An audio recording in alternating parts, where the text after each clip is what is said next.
Welcome to the Town of Munster podcast, coming to you from the JED TV studios on the campus of Purdue Northwest in Hammond, Indiana. Now here's your host. Hello, welcome to the Town of Munster show. We are going to be reviewing a number of things from the building department today, and that's who we have. We have three representatives here from the building department. We have Chuck here, we have Nicole, and we have Sergio.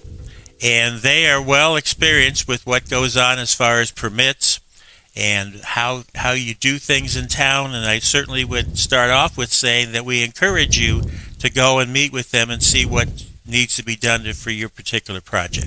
So anyway, this is the Town of Munster show.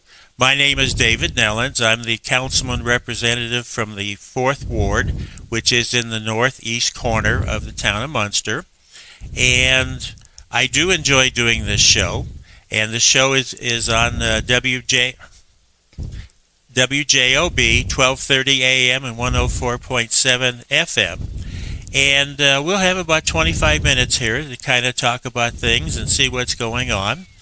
The Town of Munster is moving forward. I'm going to start with Sergio here, that we do have a number of things that are going on, and we'll talk about maybe the codes. Or actually, how does if a resident wants to do something in town with respect to having a permit, how do they start? What do they do to make that happen? All right. Sure, Councilman. Thank you for inviting us to the show this morning. We really appreciate that, letting us give us the opportunity to share with our residents the process and what we do. So again, thank you. But if a resident wanted to, or a business owner wanted to do something in town, initially what they should do is contact our office, and then we would help direct them to where, based on what their interests are, and who in our office would best be able to guide them and help them accomplish their interests. So each one of us has a strong skill set in what they may be inquiring about, and so we would kind of direct them in that format. So they would. Now we've also talked a little bit about, is any of this currently available online, if they want to work on that? Yes, they are. The public is welcome to view all of our municipal codes online through our website, including the zoning code is in a separate chapter or article, and that is also accessible online through our website. There's also the opportunity to check or go through the codes through a search function if you're looking for a specific item for review, whether it's whatever the interest is from the resident. They can do a word search on that, and it'll guide them to those articles that have language pertaining to that. Yep. And we also have our building codes online. There's a link to the Indiana building code that we use, and we have our building permits and our applications for permits, as well as site review, plan commission, and BZA are all on our website. Now, I think something was mentioned that maybe it might be better to use a computer or laptop to look up the information as opposed to a phone. I made that comment just because some of the documents are very large, and sometimes scrolling through 450 some pages can be kind of hard.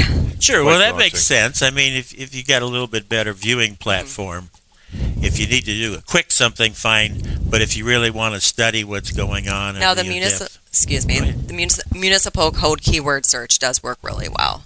So you can just go in there, type in the keyword, and it's going to pull up every ordinance in the municipal code that has that keyword in a list, and you could just click on each one.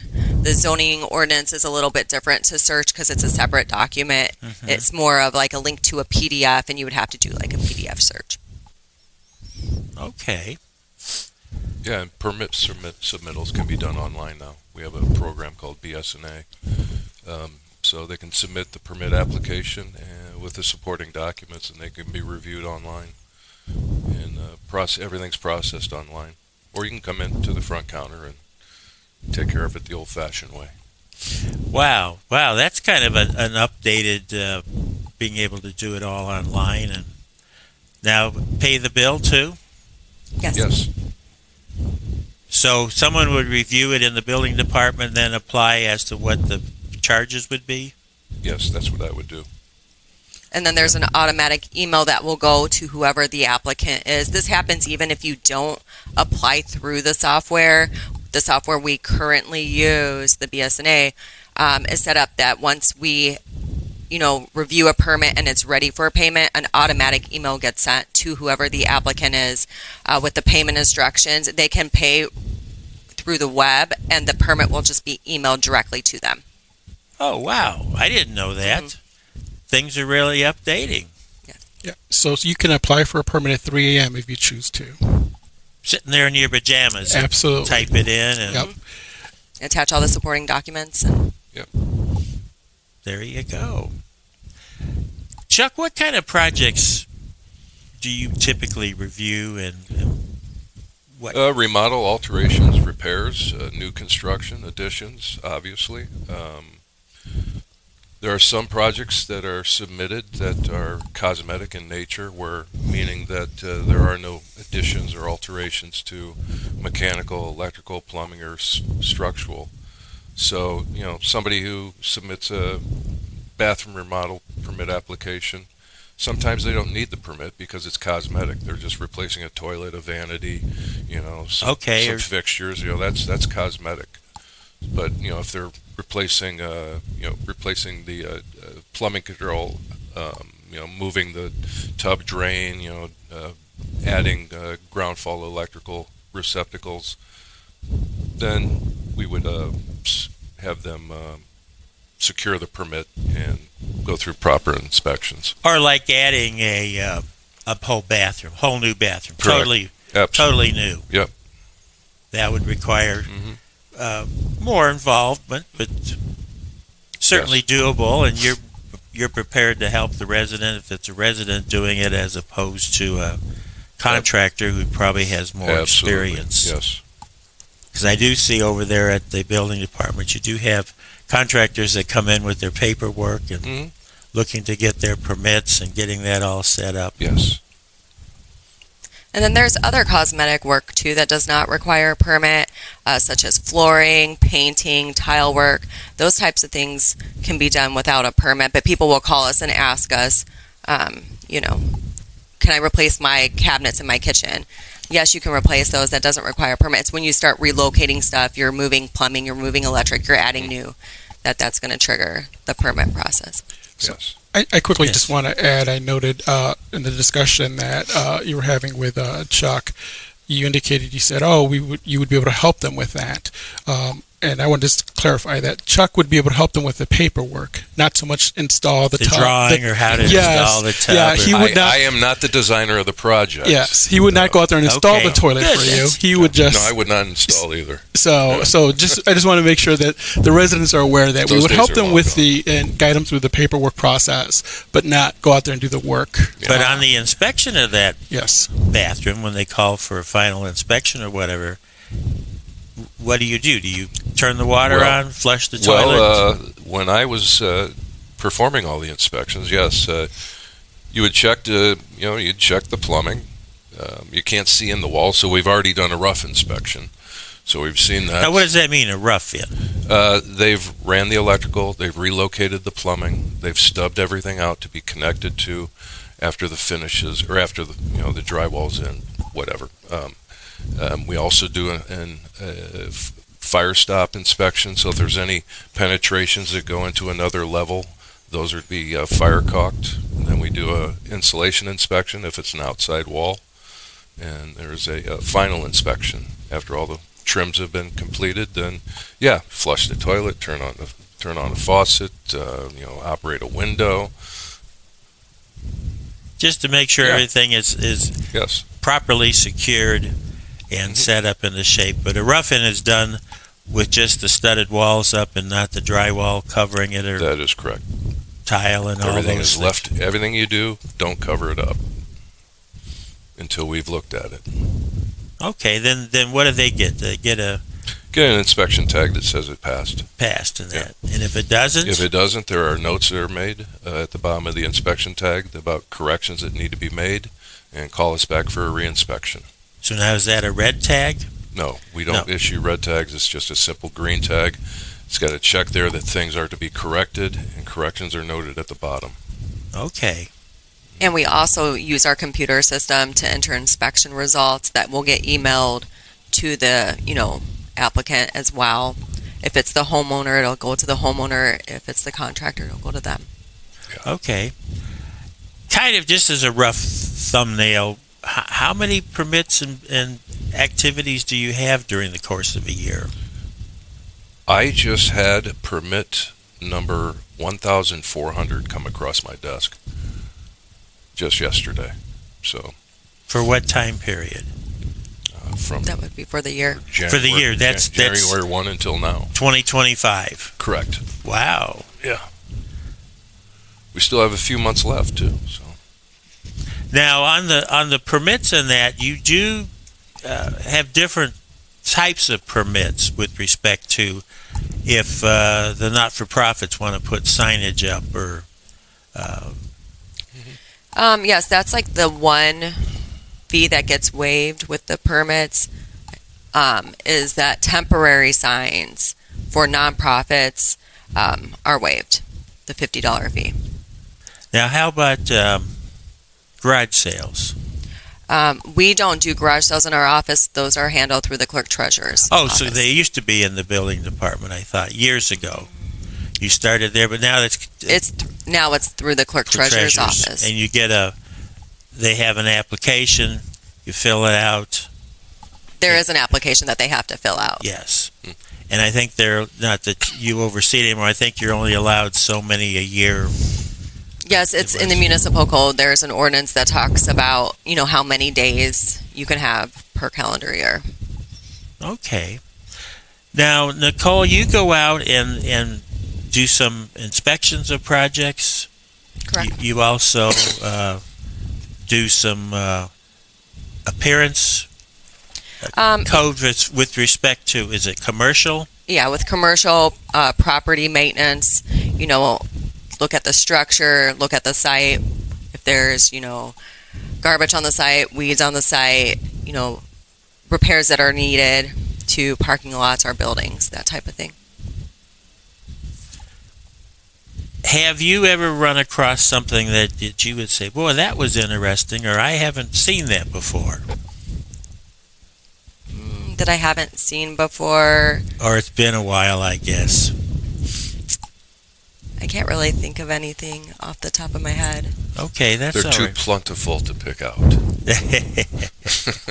We see a lot of, garbage on commercial sites, dumpster lids open, enclosure doors open, weeds growing, that type of thing. So, all right, I'm going to throw this out. We talked about the different permits and what triggers a permit. Chuck kind of touched on that.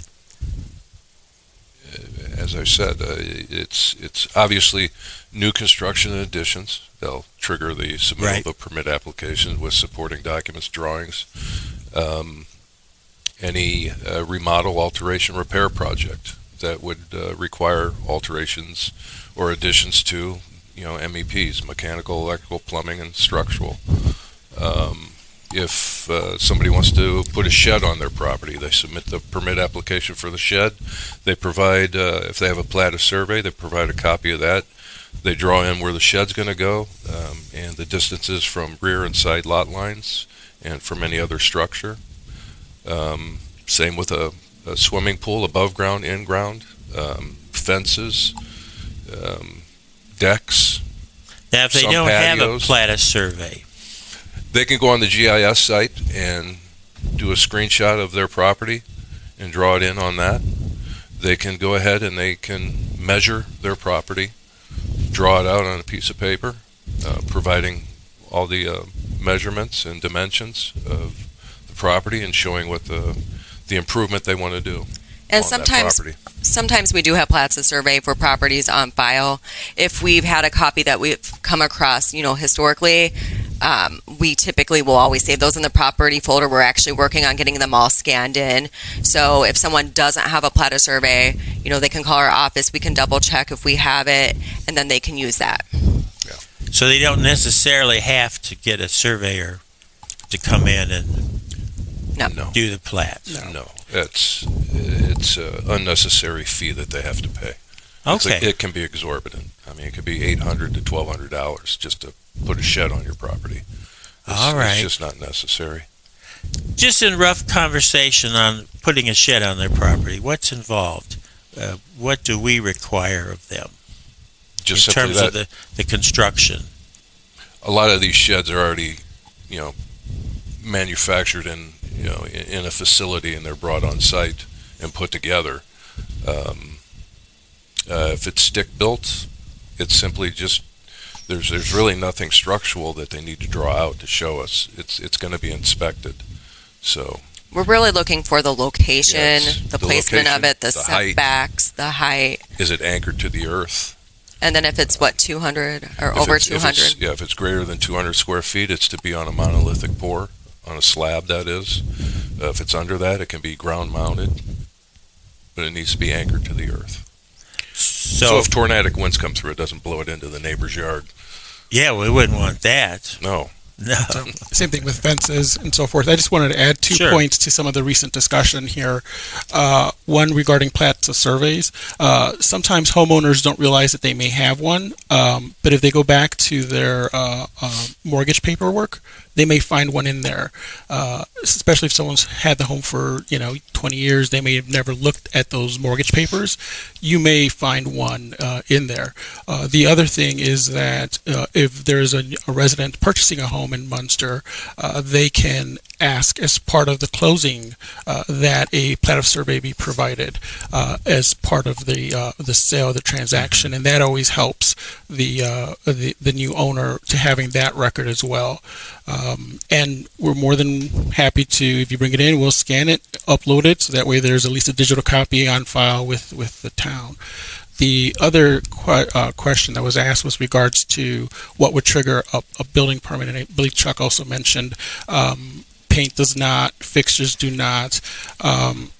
And so the reason for that is because anything that would trigger a building permit is something that would affect the health, the life, or someone's life, or the structure of a building. Is that we need to have a record of that. So someone painting a wall is not going to affect someone's life or building structure. Someone putting up tile is a choice by someone's design. That's not going to affect someone's life, health, or building standards. So really think about it that way. Is this something that could hurt someone or compromise the structure? Then we need to have a record of that. And some things that people don't realize they need a building permit for is, like if you're replacing your water heater, exterior doors, including storm doors, do require a permit. Even replacing same size windows does require a permit. Those are ones I commonly will get asked. Okay. The crew here is patiently waiting for me to pull this out of the hat. Well, we're not going to pull a rabbit out, but I'm going to pull a chicken out. Oh, boy. Because I have had some residents ask about chickens, and who would like to address that? Sure, I'll go ahead and start. I know that currently animals are addressed in our municipal code. There are regulations pertaining to chickens and how they should be managed. But we are working with the updates to the zoning code to further give regulations that actually would not so much encourage, but regulate residents to manage chickens on their property based on the quantity, the location, the structure. That again goes back to protecting not only the resident but also the adjacent property owners through those regulations. So if someone wanted to have a few chickens for eggs, then yeah, there are opportunities for that under the new updated proposed working draft code.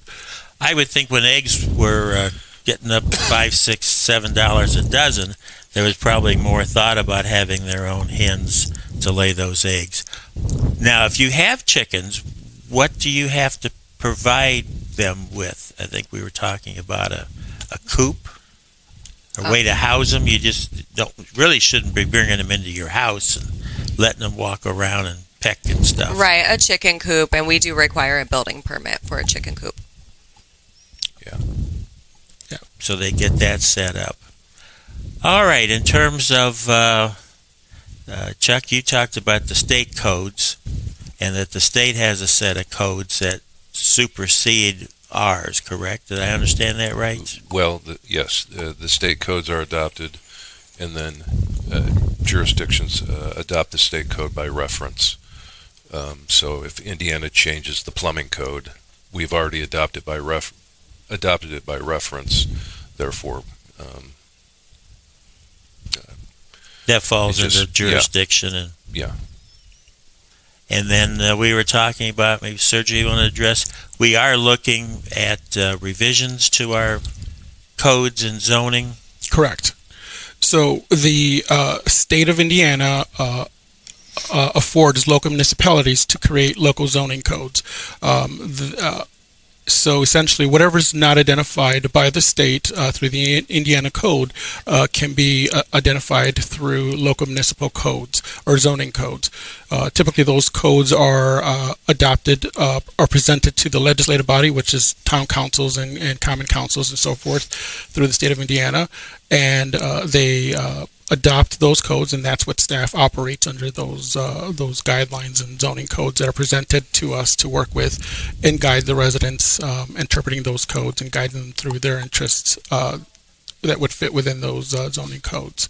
So, all right. Well, we're starting to get close to wrapping up the show. Any closing comments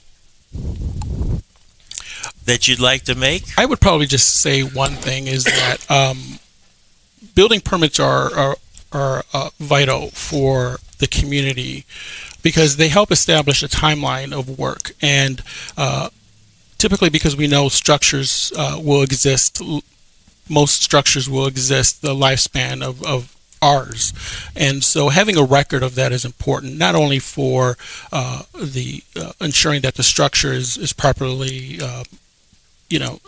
constructed, but the updates are there, done appropriately, and the next generation can feel safe as well.